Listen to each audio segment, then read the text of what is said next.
से कविता और कहानियां बन जाती हैं। यूं ही नहीं, शर्तों से कविता और कहानियां बन जाती हैं। गहरी सोच, गहन अध्ययन और एक पुस्तक से रूबरू हम हो पाते हैं। इंतजार की घड़ियां समाप्त हुई। अब वो समय आ गया है जिसके लिए हम आज यहाँ एकत्रित हुए हैं। अब मैं अतिथियों से आग्रह करती हूँ कि हमारी प्रिय रजनी भंडारी जी की द्वितीय पुस्तक सोच का लोकार्पण कर हम सबके समक्ष एक नई सोच का आवाहन करें।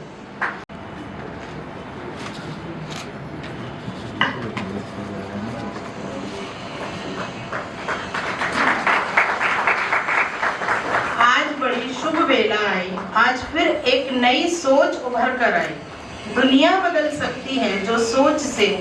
आदरणीय राजीव भंडारी जी को हम सब की ओर से बहुत बहुत बधाई।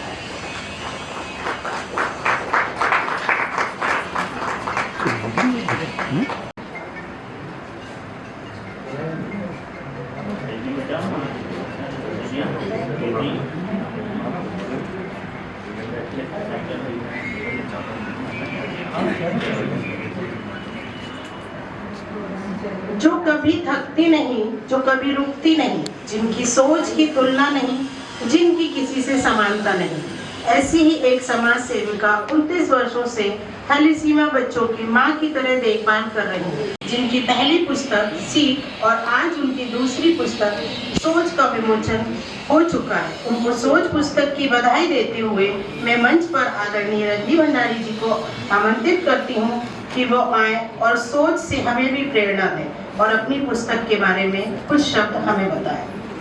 कविता की पुस्तक का विमोचन हुआ है। हमारे चीफ गेस्ट तीनों ही मशहूर कवि हैं, तो कवियों को पता है कि तालियां ना बजे तो उनका दिन नहीं निकलता है। तो आज मैं अपने को कवियों की जमात में शामिल करते हुए आपसे रिक्वेस्ट करती हूँ कि ताली बजाने में प्लीज कंजूसी कभी मत करिएगा। मंच पर उपस्थित आज के कार्यक्रम के मुख्य अतिथि प्रोफेसर राजीव शर्मा जी, उनके बाजू में बैठे रेनेसा यूनिवर्सिटी के कुलपति राजीव दीक्षित जी, राजीव जी के बाजू में बैठी लेखिका संघ की सचिव मेरी छोटी बहन संध्या राय चौधरी, और इस तरफ बैठी हुई अगर मैं कहूँ खूबसूरत से भी ज़्यादा खूबसूरत महिला ममता चंद्रशेखर जी। यहाँ उपस्थित मेरी नज़रें जा रही हैं सबसे पहले मेरे भाई के ऊपर प्रमोद टंडन, फिर मेरी नज़रें जा रही हैं अमिता के ऊपर। अमिता भी बहुत बड़ी लेखिका हैं। उसके बाद मेरी नज़रें जा रही हैं रमेश गुप्ता जी के ऊपर। उसके बाद मेरी नज़रें जा रही हैं आप सबके ऊपर। एक एक का नाम लूँगी तो समय बर्बाद करूँगी, और मैं हमेशा समय से प्रोग्राम करने और समय से ख़त्म करने के लिए विख्यात भी हूँ, कुख्यात भी हूँ, जो भी आप मानिए कि नहीं दी का प्रोग्राम तो चालू हो जाएगा टाइम से।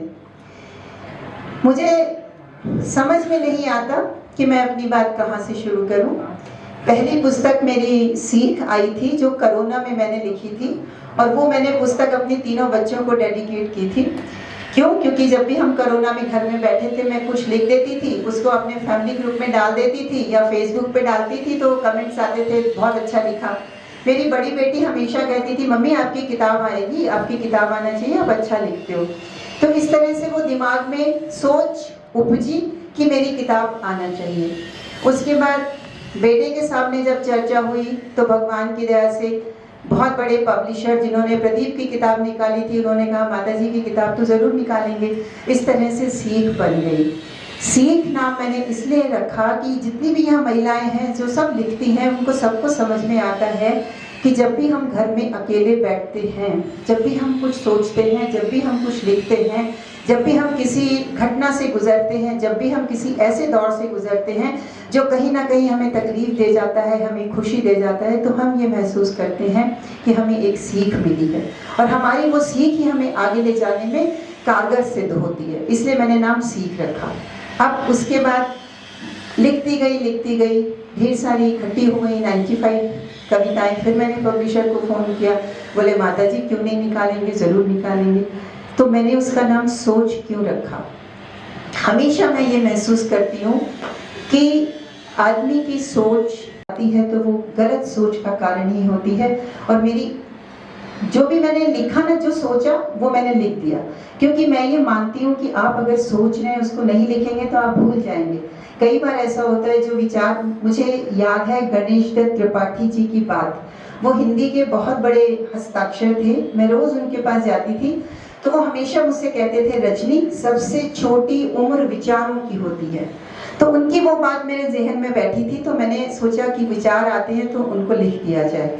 तो इस तरह से सोच का जन्म हुआ, और ये वाली सोच मैंने अपने तीनों ग्रैंड चिल्ड्रन को डेडिकेट की है। वो इसलिए की है कि मेरी बेटी का बेटा वो 16 साल का हो गया है, उसने रिसेंटली अभी पूरे अमेरिका में बच्चों में एक कंपटीशन हुआ था, तो उसने एक इंग्लिश में स्टोरी लिखी, testament to doctor Rajni Bhandari my नानी। वो पूरे अमेरिका के सारे स्कूल में फर्स्ट आया और उसको गोल्डन की मिली। आई वॉज सो सरप्राइज्ड कि 16 साल का बच्चा, और उसने क्या लिखा है, उसकी सोच की बात मैं कर रही हूँ, मैं उसके बारे में प्रमोशन नहीं कर रही हूँ। जब वो पैदा हुआ था तो मेरी बेटी उसको 3 महीने का लेके अमेरिका से आई थी, मैं रोज उसको नहलाती थी, डेली मेरी बेटी वीडियो बनाती थी। तो एक दिन उस बच्चे को मेरी बेटी ने वो सारे वीडियो दिखाए, वो वीडियो देख के उसने वो लिखा, और उसने जो लिखा उसके ऊपर उसको फर्स्ट प्राइज मिला। उसके बाद मेरी छोटी बेटी की बेटी, वो भी इंग्लिश में बहुत अच्छी स्टोरीज लिखती है। तो मैं आपको अपने ग्रैंड चिल्ड्रन की लिखी हुई 8-10 लाइनें यहाँ ज़रूर पढ़ना चाहूँगी। 16 साल का वो बच्चा है, उसने जो लिखा है वो इतनी गहराई से सोच के लिखा है, आप सबको अपने ग्रैंडसन याद आ जाएंगे, आप सबको याद